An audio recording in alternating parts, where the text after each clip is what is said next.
నేను పెట్టి 2018లో పెట్టాను యూట్యూబ్. ఇప్పటి వరకు కూడా ఇంకా అవ్వలేదు. కానీ ఇన్స్టా పెట్టి 5 months అవుతుంది. ఓకే. సో బెస్ట్ మంచి సక్సెస్ వచ్చింది. కానీ నాకు అర్థం కావట్లేదు, యమదొంగ సినిమా నుంచి స్టార్ట్ చేసినోడివి ఇంకా వెనకాల ఇప్పుడు స్టార్ట్ చేసిన వాళ్ళు కూడా మంచి ఫామ్ లో వచ్చేసారు. నీకెందుకు ఇంత టైం పట్టింది? అంటే అంత పిచ్చుండి అంత ఇష్టం ఉన్నప్పుడు. మెయిన్ ఏంటంటే ఎవరైనా ఒకళ్ళు సక్సెస్ అవ్వాలంటే మెయిన్ టీమ్ సపోర్ట్ ఉండాలి. సో నాకు అది లేదు. ఓకే. అసలు లేదు. మరేంటి నీ ఐడిలో పల్లెటూరు బాయ్స్ అంటే ఇంకా టీం ఉన్నారనుకున్నాను. యాక్చువల్గా దానికి ఒక చిన్న స్టోరీ ఉందన్నమాట. నిజంగానే స్టోరీ ఉంది. అది ఎలా అంటే, నేను ఒకసారి హైదరాబాద్ వచ్చాను కదా. నేను హైదరాబాద్ వచ్చినప్పుడు ఛానల్ పెట్టాలనుకున్నా. హైదరాబాద్లో తట్టింది అది నాకు.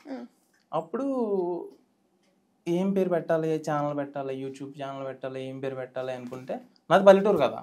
ఓకే. పల్లెటూరు మనం నలుగురు ఉన్నాం, ఏం పెడితే బాగుంటుంది, బాయ్స్ అని చెప్పి అలా పల్లెటూరు బాయ్స్ ఫిక్స్ అయిపోయింది. అంతే. ఓకే. అలా పెట్టేసి జస్ట్ 5 months బ్యాకే పెట్టారు అది ఇన్స్టా.